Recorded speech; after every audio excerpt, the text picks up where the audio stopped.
Welcome back to the third and final collection view project. You're going to combine everything you know so far to bring the old and new school APIs together and build a raywenderlich.com library app. Now, you're not going to build anything resembling a real library, of course, but this app will be complex enough that you'll get to work through quite a few features. Grab the starter project that's included with this video, and let's jump right in. Once you open the project, you can see there's quite a bit already in there. I took the liberty to create a pretty robust starter project. This way, you'll be able to focus on the collection view and data source related code, but at the same time, you'll be able to build something more than a simple grid-based UI. Since the starter project is pretty large, we'll explore each area as you need to. Let's start off by configuring the data for this app. Navigate to tutorials.plist, which is inside of the data folder. The app you're going to build is going to display courses from the raywenderlich.com library on its main page. You won't actually be fetching data from the website. Instead, you're going to read data off of a plist that I have provided. There are 3 objects at the root level of the plist, and if you expand any, you should see a dictionary in there. Similar to the emoji categories in the previous app, at the top level here, you have topics. The topic has a name, iOS and Swift in this case, and an array of tutorials. If you expand a single tutorial, you can see details about the tutorial, such as title, thumbnail, and so on. All of the thumbnails for the tutorials listed here have been provided in the Assets folder. There are several other properties as well, but an important one is content. If you expand this out, you'll see that it contains nested dictionaries. You're in a raywenderlich.com tutorial right now, and as you're watching this, you know you're in part 3 or section 3 of the course. Similarly, each of the items in the array are sections for this tutorial.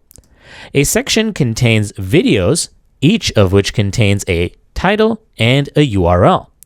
This is quite a bit of data.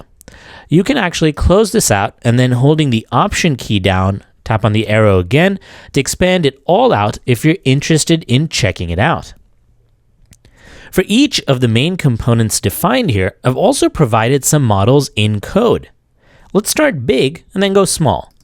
So first up is tutorial collection, which you can find in tutorialcollection.swift. This represents the very top level topic you saw at the beginning. Tutorial collections contain a title and an array of tutorials. Command click on the tutorial type and jump to the definition to check it out. This type models a single tutorial and is defined using a class because you're going to modify some state in here. I've also added a few helper properties in here to set up a tutorial for display. Feel free to poke around all of this code. In addition to modeling properties about the tutorial, I've also defined a property called content that contains an array of section values. A section is fairly simple and models a title and an array of videos. To wrap it all up, a video contains a title and a URL. Okay, so first order of business is to grab the data from the plist and load it into memory using all these different data models that we've defined.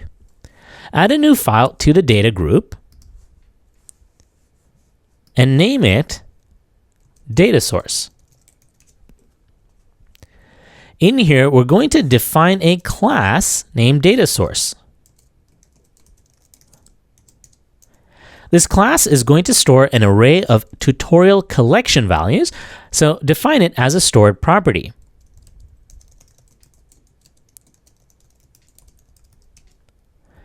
You need to decode the data from the plist into the model values. This is pretty straightforward using the Codable protocol along with a property list decoder.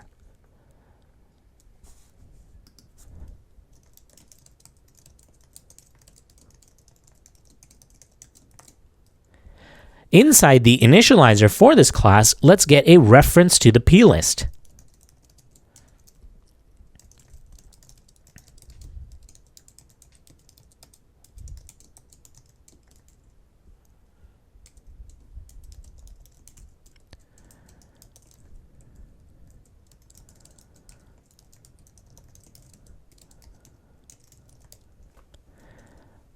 Once you have a reference to the plist, you can attempt to read in the contents as an instance of data. This is a throwing operation, so you need to use an optional try and add it to the guard statement. So right after this, we'll add a comma.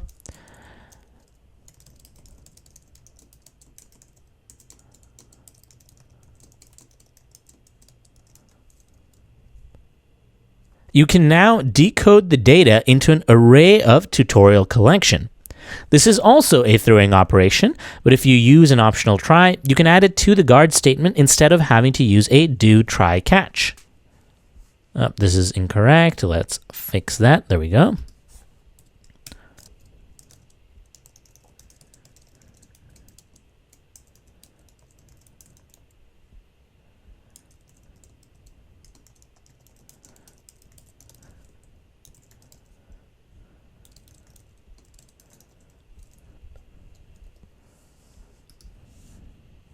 Xcode will complain once you've done this that the types you're using do not conform to decodable.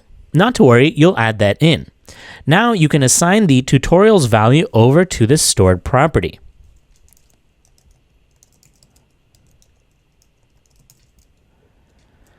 That should be it for data source. You don't want to execute this data parsing logic every single time you create an instance of this object though, so let's make this initializer private and expose a singleton object to reference elsewhere in code.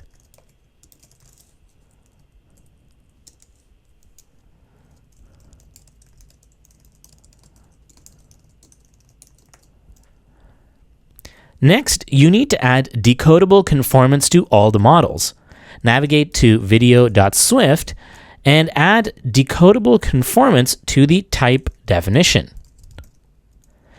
Since the properties are primitive Swift types, that's all you need to do here. While you're here, let's talk about what else you need to do to get the model set up for diffable data sources. When you looked at data for diffable data sources in part 1, I mentioned that types used must conform to the hashable protocol. You didn't have to implement any special logic because the type of data you used, int, already conforms to hashable. To use tutorial collections in a diffable data source, you need to add hashable conformance to every type. If you watched any WWDC videos or read most of the tutorials online, you may have noticed that the recommended approach to solve this is to add a UUID string to the type to serve as a hash value. You don't have to do that. As long as any unique value is used as the hash, you're good to go. For the video type, you're guaranteed that every instance of URL will be unique, so you can use it for hashable conformance.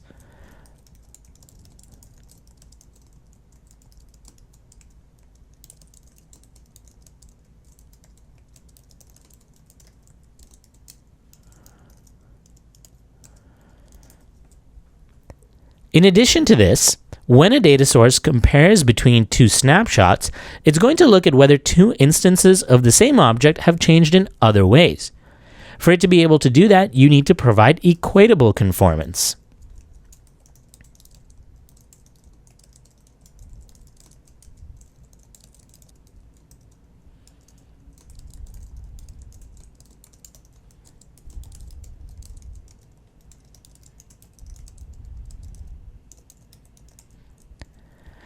That's it for video.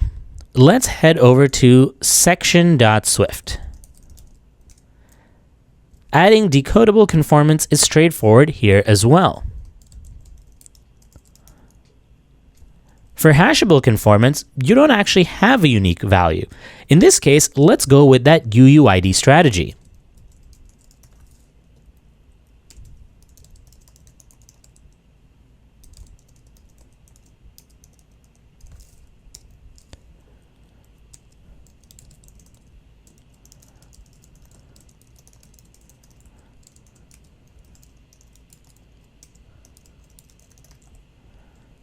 Remember, you also need to provide equatable conformance.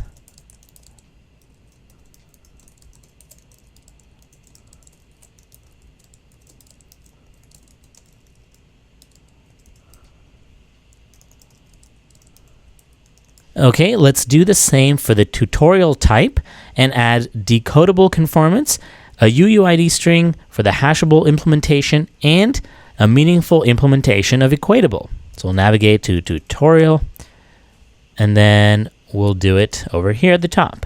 So we'll say decodable, hashable. All right, we'll add an identifier.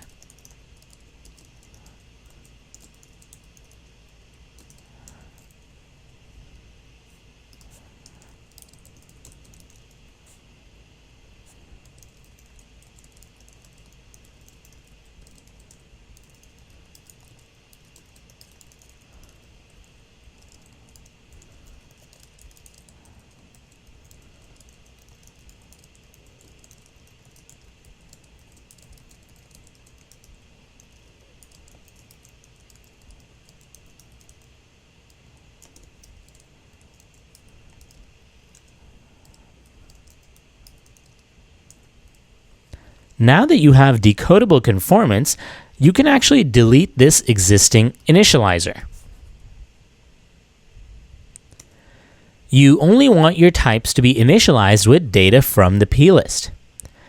As a quick aside, if your types did model the concept of an identifier, say you had an actual ID that you got from the server instead of generating a UUID string, then you could conform to the identifiable protocol. We'll do that in an extension down here.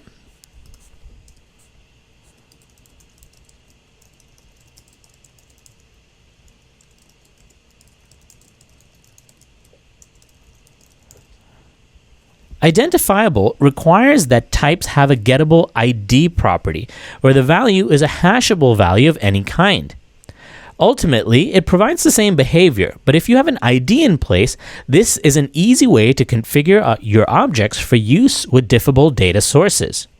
Let's get rid of this code snippet we just added, and we'll wrap this up by adding conformance to tutorial collection, which is our final type. So this is decodable and hashable.